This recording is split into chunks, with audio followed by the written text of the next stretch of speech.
Olá, tudo bem? Sejam bem-vindos a mais um episódio do podcast Media Training.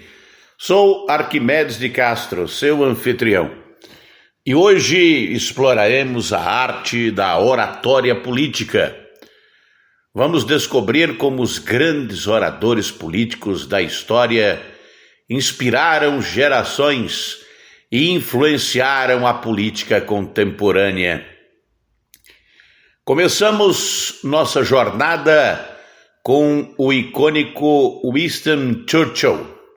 Durante a Segunda Guerra Mundial, ele liderou o Reino Unido com suas palavras poderosas. Churchill era mestre em usar metáforas, como quando ele disse: "Nós lutaremos nas praias. Nós lutaremos nas praias."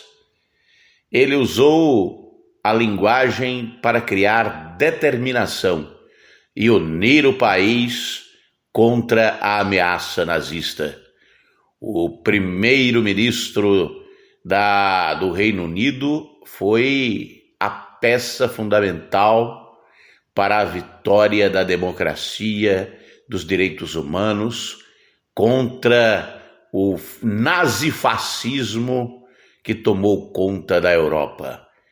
E as palavras de Churchill foram essenciais para liderar a humanidade nesse momento de tanta crise.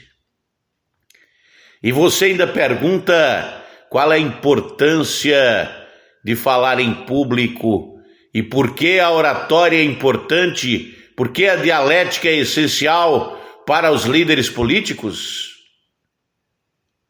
Em seguida, mergulharemos na influência de Martin Luther King.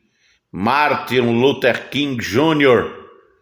King usou discursos emotivos e retórica não violenta para lutar pelos direitos civis nos Estados Unidos da América. Seu famoso discurso "I am a dream", "Eu tenho um sonho", ecoa até hoje, enfatizando a igualdade e a fraternidade entre os homens. Martin Luther King Jr.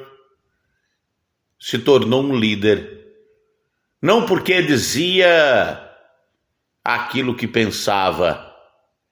Quem fazem isso, os que fazem isso são os humoristas.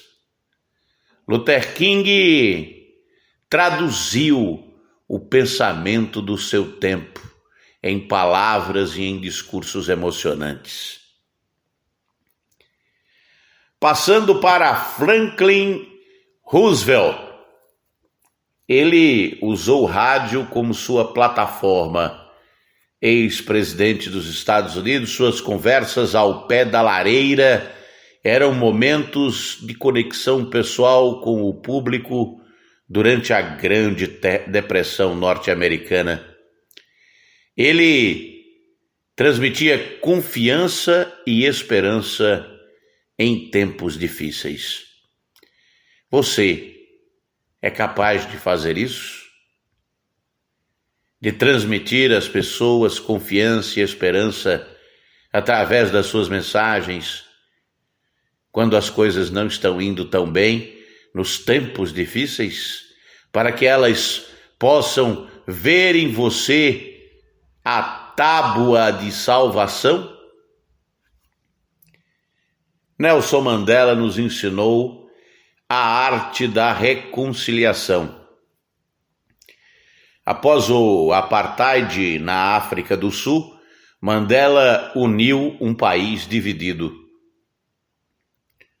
Sua habilidade de perdoar e buscar a unidade é exemplificada em suas palavras: coragem não é ausência de medo, mas o triunfo sobre ele.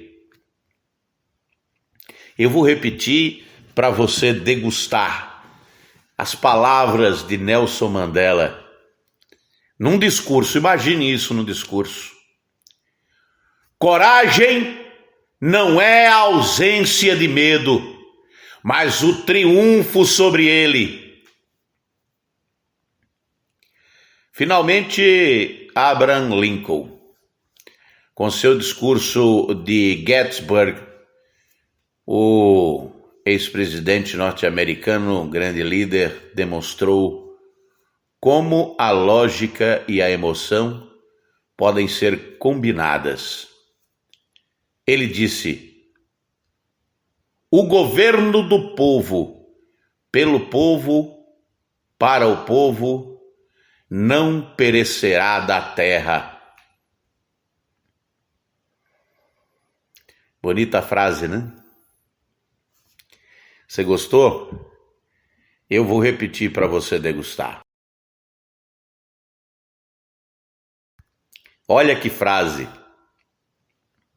Ouve bem. O governo do povo, pelo povo, para o povo, não perecerá da terra. Lincoln usou palavras para reafirmar os valores da nação em um momento crítico. E aí está, né? Pelo menos a primeira parte, caros ouvintes, uma análise das técnicas e das palavras inspiradoras de alguns dos maiores oradores políticos da história. Suas lições perduram, lembrando-nos da importância da oratória na política contemporânea.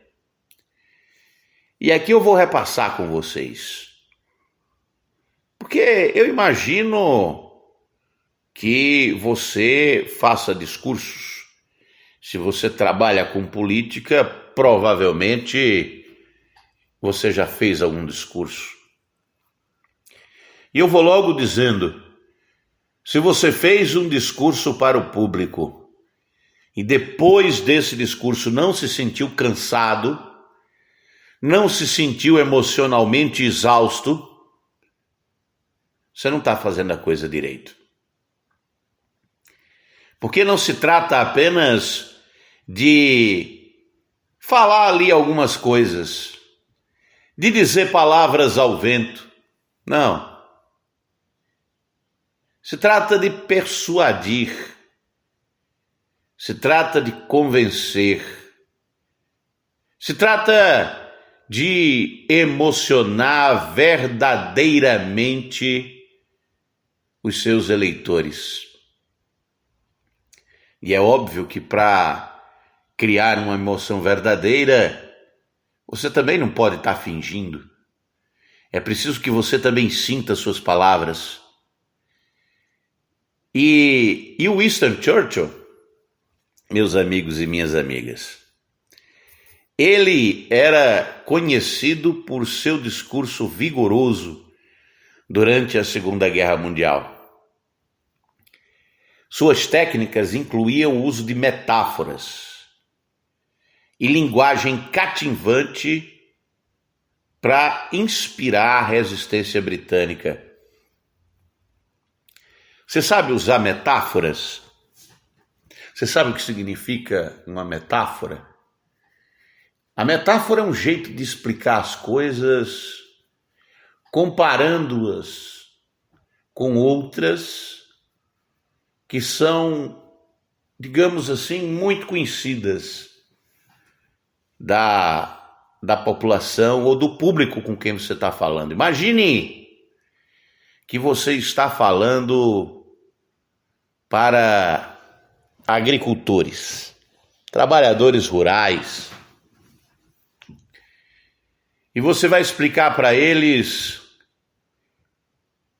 como funciona o orçamento público.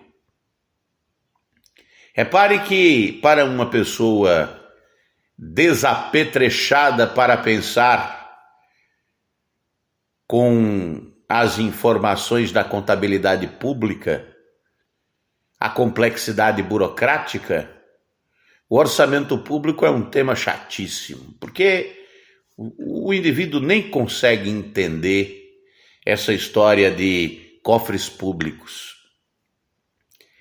E é por isso que a linguagem metafórica é necessária para o político.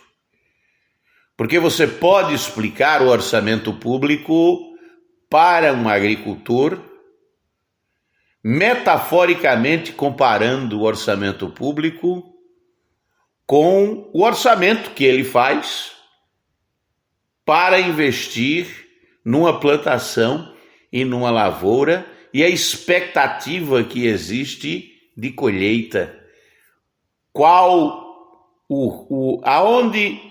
Até onde vale a pena investir numa lavoura para correr o risco de ter ou não uma colheita, né? Como é que calcula isso? E essa metáfora pode ajudar o agricultor a entender como é que monta o orçamento público de forma a atender a todas as necessidades do povo. E é por isso que o Churchill era muito bom. Vale a pena ouvir os discursos de Churchill traduzidos, legendados, como você quiser, para aprender o jeito dele falar. Outro grande orador, o grande adversário dele, o Adolf Hitler, também era conhecido por um discurso vigoroso. Mas o Churchill, ele tinha as metáforas, e além das metáforas, ele era, digamos assim, algo que a gente pode chamar como um cara engraçado. Ele tinha picardia, ele sabia fazer as coisas ficarem, digamos assim, curiosamente interessantes, né? E isso é uma capacidade retórica extraordinária. O Luther King, se você for estudar ele, dá uma lida no discurso dele. I am a dream, eu tenho um sonho. Você quer treinar para fazer discurso? Treina lendo, como se você fosse Luther King, lendo o discurso dele, para você sentir a força das palavras. E se você faria um discurso como esse, ele utilizava a retórica não violenta, discursos emotivos, para promover os direitos civis e a igualdade racial nos Estados Unidos. Porque a retórica não violenta é não agredir as pessoas. Não é preciso agredir as pessoas para ser entendido. E quando a sua retórica não agride ninguém, na política tem uma frase que os políticos são separados naqueles que varrem para fora e os que varrem para dentro, né? Varrer para fora é uma retórica violenta. Você está sempre afastando, dizendo são eles os culpados, existem os outros estão contra nós, tem gente do pior melhor, essas coisas. A retórica não violenta é incorporar um discurso que possa ser usado por todos, que atenda às necessidades de todos. E o Luther King buscou isso. Foi assassinado, né? Mas exatamente porque o discurso dele era muito perigoso. Mesmo assim, se tornou uma personalidade histórica a ser replicada.